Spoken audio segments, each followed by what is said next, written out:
Mr. Sinclair. I'm a student at Memorial, so I've been exposed to your work when the fish are gone in the Northern Peninsula. Very fond of it, actually.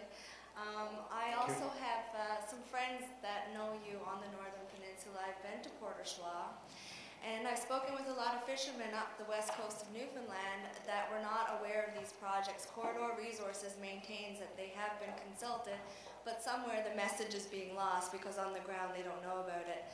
And I would like to know if you think, from the Bull's Arm example case study, if things have gotten better or worse in Newfoundland as far as informing fishermen in the last 20 years.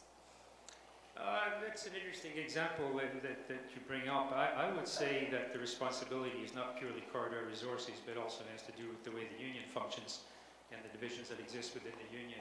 Whether that has improved or not over time, pretty hard for me to say. I think there's a lot of work to be done in informing people about what's going on. Hoi Walalan, brother, for sharing your research with us. Eliza Knockwood. My name is Starchild Eliza Knockwood, and I'm from the Mi'kmaq First Nation of the Wabanaki Territory, which covers all of Atlantic Canada, parts of Quebec, and parts of the United States as well. We have 7 hereditary chiefs, 7 district chiefs. I do believe I'm the only First Nations in the room. If we have any other First Nations, could you please stand up? Thank you. Unfortunately, we do not have a strong representation of our First Peoples, the first occupants of this land. And when we speak about community, when we speak about that, about our communities and the essence of community, I think the First Peoples really know what that is. Considering that we've all been displaced and put into community, correct? Yeah. Is there First Nations that reside in Newfoundland? Yes. Is there First Nations that reside in Quebec? Of course. Yes. Why do we not have any representation of the First Nations of Newfoundland? Do you have any representation in your research that would give you great support in how the First Nations of Newfoundland are responding to the drilling in our sacred Gulf of St. Lawrence?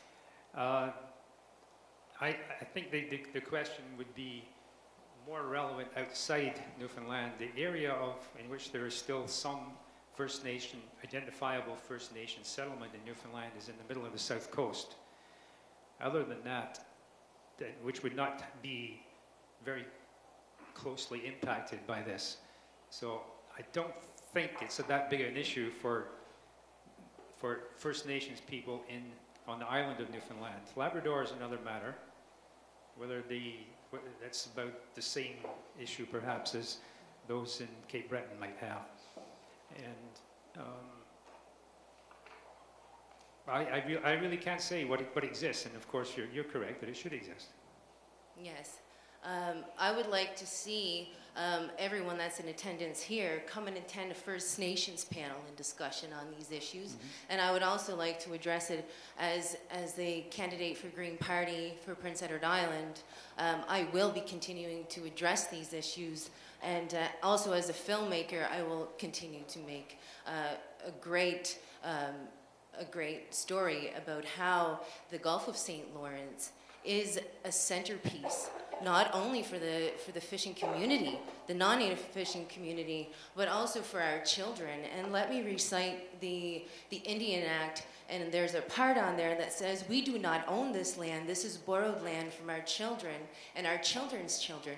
For as long as the rivers flow, the grass grows, and the sun shines. So whatever we're doing with this oil drilling, there needs to be a consultation, not only with Newfoundland and those that are a part of this island here that I'm on, which it is very beautiful, I'd like to add, and it's very sacred land. And it's also historical to our people. So we have oral traditions and stories that have been documented over time, and that's part of my role.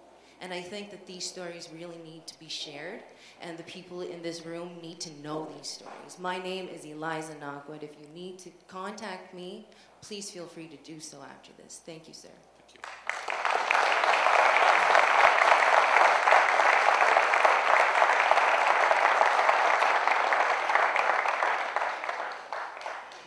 Saint-Clair. Mon nom est Réginald Coton, de Rivière-au-Nord, en Gaspésie. Je suis le porte-parole de l'Association des capitaines propriétaires. Je suis ici aujourd'hui, en fin de semaine, c'est parce que les membres de mon association et moi avons des droits sur le territoire de Haut-Darré, des droits de pêche. Et puis, le problème qui peut se poser, vous savez, je suis content que vous êtes un gars de Terre-Neuve parce que vous connaissez la pêche à la morue. Moi, personnellement, je suis un pêcheur de morue. Il est arrivé une catastrophe en 1993 dans le golfe Saint-Laurent. Une catastrophe à l'échelle humaine. On est en train de perdre, on a perdu, mais on est en train de finir de la perdre en Gaspésie, aux îles de la Madeleine, un peu partout, en Nouvelle-Écosse, au Cap-Breton, l'île du Prince-Édouard, cette culture de la pêche à la morue. Pas longtemps après que c'était arrivé, qu'ils ont décrété le premier moratoire, le gouvernement canadien, en bon père de famille, a injecté dans l'économie de toutes les maritimes autour de 3 à 4 milliards de dollars pour supporter la pêche, l'industrie de la pêche à la morue, autant les travailleurs d'usine que le pêcheur. Vous savez, ça n'a pas duré longtemps. Presque 17-18 ans après le premier moratoire. Dans le sud du Golfe, encore aujourd'hui, on est encore sur l'effet des moratoires. La question qu'on se pose, nous, si l'État canadien, notre gouvernement, qui normalement devrait agir en bon père de famille, a laissé tomber toute l'industrie de la pêche à la morue dans les maritimes au Québec, aux îles de la Madeleine. On n'a plus aucun support, même si on est encore sur le moratoire. Comment pensez-vous, ici en fin de semaine, là, je vois ça défiler, je m'étais fait une tête sur les hydrocarbures, là, mais je pense que je suis en train tranquillement de changer. Comment pensez-vous que nous autres, de l'industrie de la pêche, on peut penser qu'une compagnie privée, si, dans l'éventualité d'une catastrophe, là, le mot ne me vient pas, là, environnementale, dans l'éventualité d'une catastrophe environnementale, comment vous pensez qu'on se sent, nous, face à une compagnie privée, quand l'État canadien a cessé, depuis à peu près une quinzaine d'années, de supporter les gens qui ont été affectés par le moratoire? Vous savez, dans les 4 coins de l'Atlantique, il y a encore des gens aujourd'hui qui sont en train de crever, des gens qui souffrent. Par chez nous, il y a des gens qui ont fait faillite dans l'Atlantique au complet. C'est pour ça que je vous dis, moi, il va falloir qu'il y ait quelqu'un qui nous rassure en quelque part à un moment donné sur les compagnies privées. Je regardais tantôt ce qui se passe en Norvège, là, avec 600 milliards d'argent de côté. Probablement que ces gens-là ont de l'argent, mais quand on parle c'est nouveau, c'est un nouveau phénomène d'explorer les hydrocarbures dans le golfe Saint-Laurent. C'est là notre question, nous. Comment est-ce qu'on peut se fier sur une compagnie privée s'il arrive une catastrophe? Parce que ça a coûté 3-4 milliards de dollars pour 3 ans. Et 20 ans après, on est encore sur le coup du moratoire et on n'a plus de support. Qu'est-ce qui va arriver s'il y a une catastrophe environnementale avec les hydrocarbures? Well, my headphones weren't working, and I have worse problems than the translator going from French to English. I'm sorry. I could give you a hand here. Basically, the topic here is in 1993 there was a catastrophe with the moratorium on the cod fishing. Short support from government, and we're still under a moratorium. How do you think in the fishing industry, in the eventuality that there would be an environmental catastrophe, how can we trust these private companies, and how can we trust the government?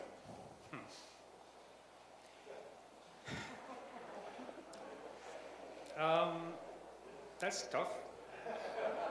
I am cynical and skeptical of words. I want to see actions. I want to see fine detail in anything. I would want to be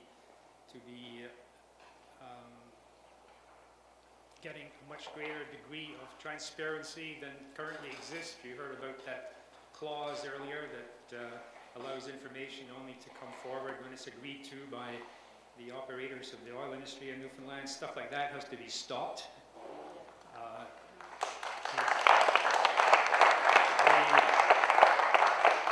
The question about the future of the fishery, there is already an environmental disaster in the fishing industry from which it hasn't recovered.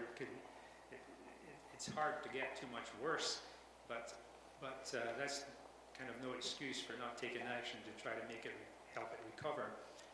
I remember when I was involved in a group studying the impact of the moratorium that several prominent biologists, marine biologists in our group, said that they thought that only with a complete moratorium was there any chance, and I mean a complete one, none full stop, was there any chance for recovery within even, say, 40-odd years? So, to risk more damage, well, one is kind of making a choice. It's not my choice to make, but let's not pretend that you can have everything, because you can't. Alors, il n'y a plus d'autres questions. Ça met un terme à notre bloc. Thank you, Mr. Sinclair.